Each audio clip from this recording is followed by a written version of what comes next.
In the world of men like Jae-wha, a wife was a decoration. A beautiful, silent testament to power, meant to be seen at galas and ignored in private. No one ever told him he had married a weapon. The contract had been simple, a sterile transaction befitting the cold calculus of his life as the head of the Chongryong syndicate. He needed a wife to soften his public image, to project a stability that would placate the old guard. A foreign wife was even better, a sign of modern, global reach. Clara, a 25-year-old American baker with a 6-year-old daughter and no family to speak of, was the perfect candidate. She was pretty in a forgettable, girl-next-door way, her hands perpetually dusted with flour, her scent a gentle mix of vanilla and laundry soap. She asked for nothing but a safe home for her daughter, Lily, and a life free from the precarious poverty that had shadowed them. To the glittering, venomous world of Jae-wha's inner circle, she was an absurdity. A stray cat brought into a lion's den. They saw her simple floral dresses, her quiet demeanor, and the way she flinched at their casually cruel barbs, and they dismissed her. She was a temporary amusement, a baffling misstep by their otherwise flawless leader. They whispered in polished Korean behind their silk fans, their words like tiny, sharp stones. They called her the flower wife. The American charity case they pitted her daughter, a common little girl now surrounded by the children of wolves. Jae-wha, too, saw her as little more than a necessary component of his strategy. He provided for her, protected her in the detached way one protects a valuable asset, but he did not know her. He would come home to the scent of fresh bread, find his sterile penthouse apartment softened by the presence of crayon drawings and a child's laughter, and feel a flicker of something alien before encasing it in ice. He saw a soft woman, a gentle mother. He never once thought to check her hands for calluses that did not come from a baker's whisk. He never questioned the unnerving stillness in her eyes when she thought no one was looking. He had bought a decoration, and he was satisfied with its performance. The world saw a single mom who had won the lottery. Clara saw a gilded cage, but one where her daughter was, for the first time, safe. And for that, she would endure anything. She would smile and bake and be underestimated. It was a role she had played before, in much deadlier theaters. The formal dinner was a performance of power, held in a vast, glass-walled restaurant overlooking the glittering sprawl of Seoul. The wives of the syndicate's highest-ranking members were arranged around a long table of polished mahogany, their jewels like captured starlight, their smiles as sharp and thin as shivs. Clara, in a simple navy blue dress Jae-wha's assistant had chosen, felt their collective gaze like a physical weight. Leading the silent assault was Mrs. Park, wife of Jae-wha's notoriously brutal second-in-command. She was a woman carved from ice and ambition, her face a perfect, immobile mask of contemptuous politeness. She waited until a lull in the conversation, her voice carrying clearly across the table. "It must be so overwhelming for you, Clara SSI," she began, her tone dripping with false sympathy. "To come from, well, your circumstances and find yourself here. This world has so many rules. So much history." Clara was cutting a piece of fish for Lily, who sat quietly beside her, engrossed in a drawing book. She didn't look up immediately, finishing the task with placid precision before placing the plate in front of her daughter. Only then did she meet Mrs. Park's gaze, her expression one of mild, pleasant curiosity. "It's not so different," Clara replied, her voice soft and even. "In my old life, you also had to know who to smile at, who to ignore, and who would hurt you for looking at them the wrong way. The stakes are just higher here, I suppose. And the clothes are more expensive." A ripple of unease went through the women. The response was not the flustered apology they had expected. Mrs. Park's smile tightened. "And your dress is lovely," she purred, gesturing with a diamond-encrusted hand. "Ready-to-wear has come so far," Clara smiled back, a true, gentle smile that didn't quite reach her eyes. "Thank you. I find when something costs this much," she said, her gaze sweeping over Mrs. Park's couture gown, "you expect it to do more of the work for you. It must be exhausting to have to provide all the personality yourself." The silence that followed was thick and absolute. Mrs. Park's face went blank with shock. The insult so elegantly delivered, she couldn't even find a way to be offended without admitting its truth. Across the table, Jae-wha, who had been observing the exchange with cold detachment, paused with his glass halfway to his lips. He had expected her to be torn apart. Instead, she had performed a verbal dissection with the calm of a surgeon. He watched as Clara turned back to her daughter, whispering something that made Lily giggle. For the first time, a genuine, uncalculated thought broke through his icy control. He had chosen more wisely than he knew. Clara's days fell into a rhythm that was, on its surface, utterly domestic. She woke early to bake, the scent of cinnamon and yeast a comforting shield against the sterile luxury of the penthouse. She walked Lily to the gate of her exclusive international school, her hand held tight, her eyes constantly scanning the street. She shopped at markets where she could pick out her own produce, a small act of control in a life governed by her husband's security detail. To the two guards who followed her everywhere, she was a placid responsibility. They saw a mother fussing over her child, a woman who would stop to admire flowers or spend 10 minutes choosing the perfect apple. They did not see the truth of her movements. They didn't notice that she never stood with her back to a door, or that her strolls through the park always followed an erratic path that made it impossible to establish a predictable routine. They didn't understand that when she stopped to tie Lily's shoe, she was using the reflective surface of a shop window to check for tails. Her hyper-awareness was a constant, low-level hum beneath her serene exterior. Jae-wha saw it, but he interpreted it through the lens of his own assumptions. He saw the anxious twitch of a mouse in a snake's cage. He mistook her tactical vigilance for lower-class anxiety, a fear of losing the gilded life she had stumbled into. He found it pitiably endearing. One afternoon, as she and Lily waited for their driver, Clara initiated one of their games. "Okay, sweetie," she said, her voice light. "How many people are wearing hats?" Lily giggled, her eyes scanning the busy sidewalk. 3. A blue one, a black one, and a funny one with a feather. Clara nodded, her gaze flicking past the men in hats to a delivery van parked across the street, its engine running. It had been there for 10 minutes. Good job. Now, which one of them isn't really looking where they're going? Lily pointed.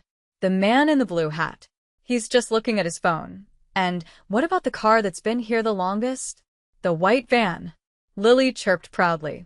The driver arrived, and Clara bundled her daughter inside, her body forming a shield between Lily and the street. To the guards, it was a mother's love. To Clara, it was instinct. She was teaching her daughter to see the world as she did, a collection of data points, threats, and escape routes. It was the only inheritance she had to give. The penthouse was silent, submerged in the deep blue twilight of the city. Jae-wha was out, locked in one of his endless, cryptic meetings that bled late into the night. Lily was asleep, her small form a warm, breathing anchor in the center of her enormous bed. It was in these quiet hours that the past came for Clara. She was in the kitchen, a space that was unequivocally hers, a warm island in the cold sea of the apartment. She was disassembling the intricate burr grinder for her coffee beans, a weekly cleaning ritual. Her hands moved with an unconscious, fluid efficiency. They were soft hands, pale and slender, but the narration of their movements was written in a different language. The way she unscrewed the housing, the precise pressure of her thumb as she released the locking mechanism, the methodical layout of each tiny screw and washer on a clean linen towel, it was not the work of a baker. It was the muscle memory of stripping a firearm in complete darkness. As she worked, a memory surfaced, unbidden and sharp as shattered glass. It was not of flour and sugar, but of rain and rust. Minsk, a narrow, slick alleyway smelling of wet garbage and diesel fumes. She was 21, her face numb from the cold, the weight of a SIG Sour P226 heavy and solid in her gloved hand. Her target was a rogue intelligence trafficker, and the mission had gone sideways. The silence before the violence had been absolute, just like the silence in this kitchen. Her call sign had been Echo, not because she repeated things, but because of what she left in her wake, an unnerving, perfect quiet where a problem had been. The calluses on the inside of her thumb and forefinger had long since softened, buried under new layers of domesticity, but the ghost of the weapon's grip was still there. She finished cleaning the grinder, her movements as precise as ever. She reassembled it with the same focused calm she would have used reassembling her pistol, the soft click of the parts locking together echoing the finality of a slide being racked. She caught her reflection in the polished chrome of the espresso machine. For a second, the face staring back wasn't the gentle, tired mother. It was a younger woman with old eyes, a ghost in a floral apron. A cold wave of resignation washed over her. She had built this fragile piece for her daughter with sugar and smiles, but she knew, with the certainty of a trained operative, that a cage, no matter how gilded, is still a cage. And the wolves were always circling outside. The Biko clan was bleeding. For 2 generations, they had shared control of Seoul's underworld with the Chongryong, an uneasy balance of power maintained by mutual respect for brutality. But Jaehwa was different from his predecessors. He was younger, more strategic, and utterly without sentiment. Under his leadership, the Chongryong were not just expanding. They were systematically dismantling the Biko's operations with the precision of a surgeon excising a tumor. Their leader, a proud and volatile man named Mr. Cho, was hemorrhaging money and, more importantly, face. Humiliation festered in him, curdling into a desperate, reckless rage. He needed to strike back, not at Jaehwa's businesses, but at the man himself. He needed to land a blow so personal, so insulting, it would shatter Jaehwa's aura of untouchable control. Cho's intelligence was excellent. He knew Jaehwa was scheduled for a critical, off-the-books meeting with the Yakuza liaison, a meeting that would take him out of the city for at least 8 hours. He knew the penthouse security was formidable, but his men were better. And he knew about the new wife, the American baker, the soft, inconsequential woman, and her little girl. The plan was as simple as it was vile. To bypass the layers of steel and security and strike at the soft, beating heart of Jaehwa's new life. It wasn't just an assassination, it was a statement. A message scrawled in blood that no wall was high enough, no vault deep enough, to protect what Jaehwa loved. In a dimly lit warehouse that smelled of dust and gasoline, Cho briefed his top 3 assassins. They were ghosts, professionals who moved through the city's shadows, their hands as skilled with garrotes as they were with explosives. On a steel table, he laid out the blueprints of the penthouse and 2 photographs. One of Clara, smiling faintly as she pushed Lily on a swing. The other of Lily, her face bright with a child's unfiltered joy. "He will be gone until dawn," Cho said, his voice a low growl. "The target is not the building. The target is his pride. This is his new family. A baker and a child." The softest of targets, the lead assassin, a man with a jagged scar across his throat, picked up Clara's photo. He studied it for a moment, a contemptuous smirk playing on his lips. "It will be an honor," Chairman Cho nodded slowly. "Make it messy." A gift for their husband and father when he returns to his empty kingdom. They fatally underestimated the woman in the photograph. They saw a lamb. They had no idea they were being sent into the den of a sleeping wolf. The storm arrived just after 10 o'clock, a low growl of thunder that vibrated through the penthouse's floor-to-ceiling windows. The sky over Seoul was a bruised purple, streaked with sudden, electric flashes of lightning. Inside, the world was warm and safe. Clara had just finished reading Lily a story about a brave little firefly, her voice a soft murmur in the quiet of the bedroom. She tucked the covers around her daughter's small shoulders, pressing a kiss to her forehead. "I love you to the moon and back, sweetie," she whispered. Lily's eyes were already fluttering closed. "Love you more," she mumbled into her pillow, already halfway to sleep. Clara watched her for a long moment, the fierce, protective love she felt for this tiny human a physical ache in her chest. This was why she had made the deal. This peace. This safety. She left the bedroom door slightly ajar and walked back into the vast living area. The city lights twinkled below, a sea of distant stars. She was about to make herself a cup of tea when it happened. A soft, almost imperceptible thump, followed by absolute, Plunging darkness. It wasn't just the lights. The low hum of the refrigerator, the digital clock on the oven, the building's climate control. Everything went dead. A complete power kill. Clara froze. Her entire body went rigid, every muscle coiled. This was not a citywide outage. This was targeted. This was surgical. Her mind, long dormant, snapped into operational mode. The placid Baker vanished, replaced by echo. Threat assessment. Hostile entry. Multiple hostiles probable. Primary objective Lily's security. Her movements became silent, economical. She glided back to Lily's room, not a single floorboard creaking beneath her bare feet. Lily was still asleep, oblivious. Clara gently scooped her up, the child barely stirring.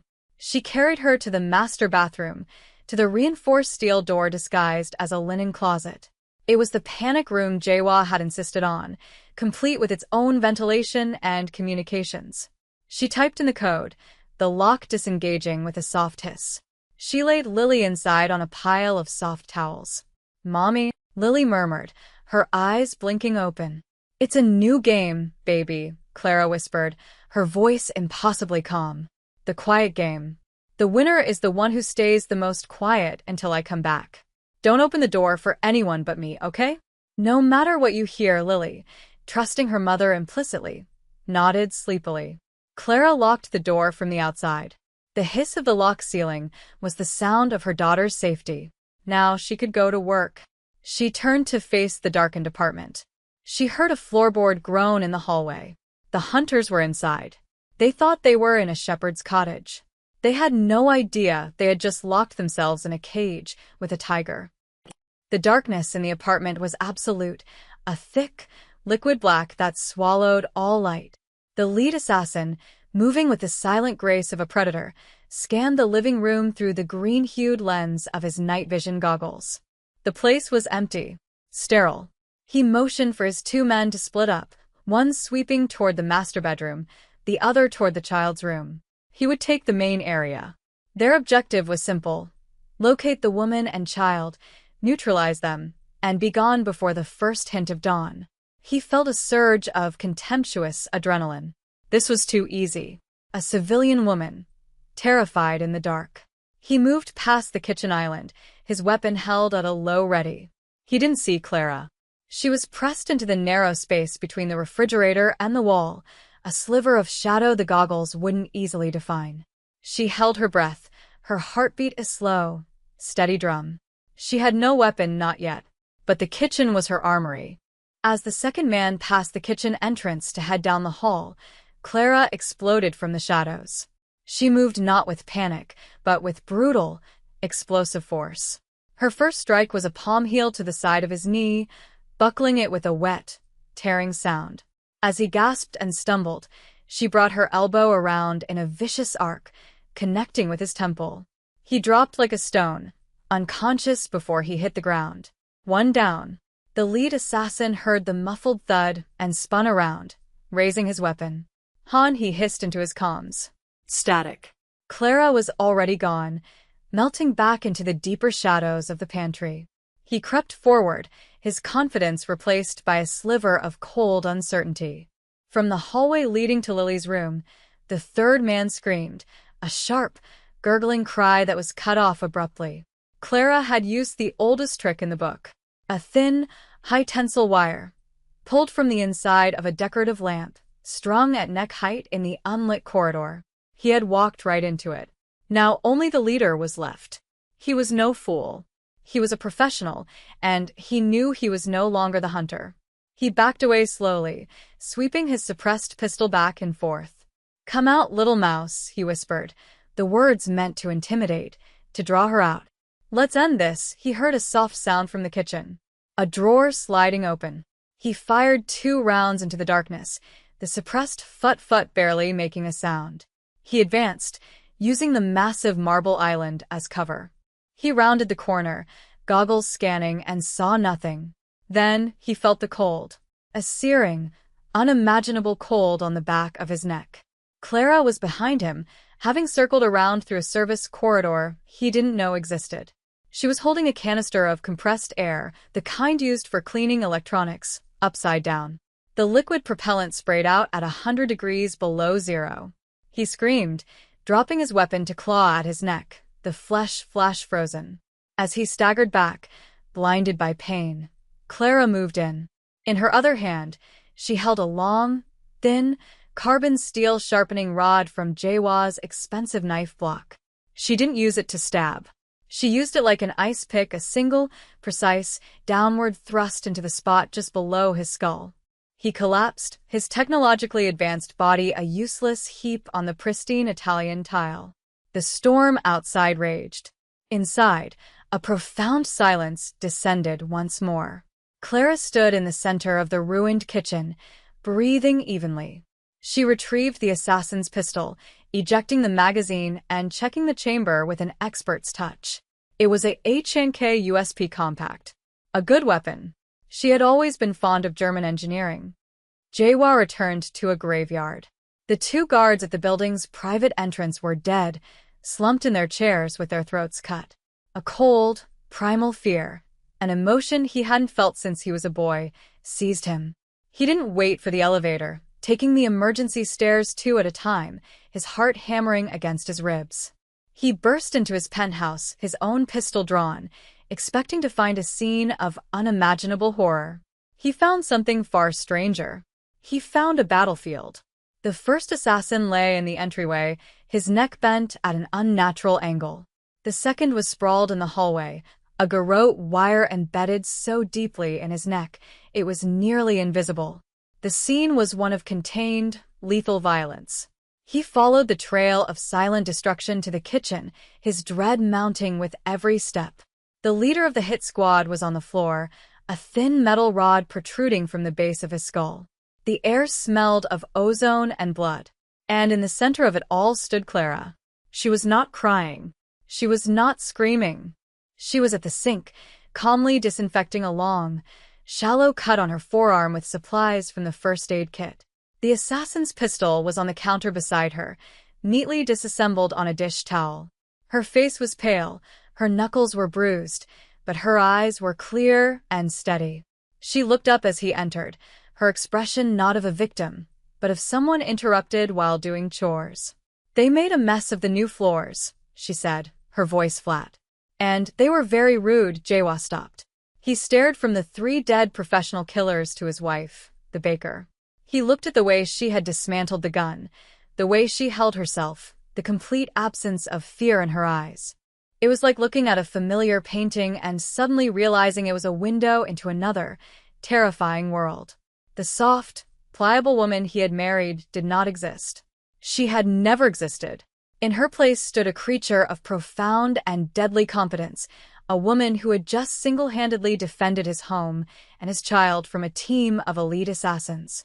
The foundation of his world didn't just crack, it disintegrated. The transactional wife, the decorative object, was a predator more lethal than any man in his employ. His fear for her safety evaporated, replaced by a wave of something else entirely. Awe. It was vast and absolute. He slowly lowered his weapon, the gun feeling like a child's toy in his hand. He took out his phone, his thumb hovering over the screen. He looked at Clara, who had gone back to bandaging her arm with methodical calm. He made the only call that mattered. "Gather the captains," he said, his voice a low, dangerous command. "All of them. Now." The emergency meeting of the Chongryong captains convened in the belly of a skyscraper, a windowless room paneled in dark wood that smelled of old money and fear. The air was thick with tension and unspoken questions. They all knew about the failed attack on their leader's home. They expected a declaration of war, a call for bloody retribution against the Biko clan. They were not prepared for what happened next. The heavy doors opened and Jaewa entered. He was dressed in a perfectly tailored black suit, his face a mask of cold fury. But he was not alone. At his side, walking with a quiet, unnerving grace, was Clara. She wore a simple black dress, her hair pulled back, a clean white bandage wrapped around her forearm. Her presence in this room, the sacred heart of the syndicate's power, was a shockwave. The men, including the formidable Mr. Park, stared in disbelief. Jaewa took his place at the head of the long table. Clara stood just behind his right shoulder, her gaze sweeping over the faces of the men, her expression unreadable. "Last night, our enemies sent a message," Jaewa began, his voice dangerously soft. "They sent 3 of their best killers to my home. They intended to murder my wife and my daughter." He paused, letting the weight of his words settle in the suffocating silence. "They failed." He looked directly at Mr. Park, whose wife had led the social crucifixion of Clara. "They failed because they made the same mistake some of you have made. They underestimated my wife." He gestured back to Clara. "The men they sent are dead. Not by my hand. Not by my guards. They died in my kitchen. My wife, alone, defended our home. She defended my child. She eliminated the threat. A collective, sharp intake of breath was the only sound." Jaewa's eyes were like chips of obsidian. "Your wives have opinions," he said, his voice dropping to a near whisper, yet carrying to every corner of the room. "They concern themselves with pedigree, with clothing, with background. Let me be clear." He stood up, placing a hand protectively on Clara's arm. "This is the matriarch of the Chongryong family. She is not a decoration. She is the guardian of its heart. From this moment forward, her word is my word. Her safety is your only priority. Her displeasure is my displeasure." He let his gaze linger on Mr. Park again. "And my displeasure has consequences you cannot possibly imagine. The war with the Biko clan begins tonight. But the new order in this family begins now. You will show her your fealty. You will show her your respect. You will address her as queen." It was not a suggestion. It was the forging of a new law in fire and blood. Weeks later, a fragile peace settled over the city. The war had been brutal, swift, and decisive. Fueled by Jaewa's cold rage and guided by a strategic ruthlessness that bordered on the sublime, the Chongryong had not just defeated the Biko clan, they had erased them. Mr. Cho was a ghost, his empire carved up and absorbed. The balance of power was no more. There was only the Chongryong, and at its head, a king and the queen no one dared to question. The penthouse, once a sterile showcase, now felt like a home. The bloodstains were long gone, the floors polished to a high gleam, but the memory of that night lingered, a silent testament to the woman who now moved through its rooms with an air of quiet ownership. The final scene was not one of triumph or power, but of simple, earned tranquility. It was a bright Saturday afternoon. In the small, manicured garden on the penthouse terrace, Clara was on her knees in the soft earth, showing Lily how to plant daisies. She wore old jeans and a faded t-shirt, a smudge of dirt on her cheek. The bandage was gone, leaving a thin, pale scar on her forearm. Lily, chattering happily, patted the soil around a small flower with her tiny hands. Jaewa watched them from the glass doors of the patio. The cold, calculating predator who ran Seoul's underworld was gone, replaced by a man transfixed. He saw not the operative who could kill with a kitchen utensil, but the woman who could create life in a patch of dirt, the mother who could make his daughter laugh with pure, unadulterated joy. He approached them, his steps hesitant for the first time in his life. He knelt beside Clara in the soil, the knees of his expensive trousers darkening with damp earth. He didn't have the words for the vast, terrifying, and wonderful emotion that had taken root in his soul. So he performed the only act that felt true. He took her uninjured hand, the one that baked bread and held his daughter's, and gently turned it over. He pressed his lips to her palm, a gesture of such profound, undisguised devotion it was more intimate than any kiss. It was an act of fealty. "The contract," he said, his voice low and rough, his gaze locked on hers. "It is insufficient." A small, genuine smile finally touched Clara's lips, reaching her eyes and making them shine. "The warrior and the mother finally won. Then we'll have to renegotiate the terms," she replied softly. He didn't let go of her hand. The 3 of them remained there, surrounded by the scent of damp earth and blooming flowers, a strange, terrifying, and perfect family, finally at peace in the quiet kingdom she had secured with blood and flower.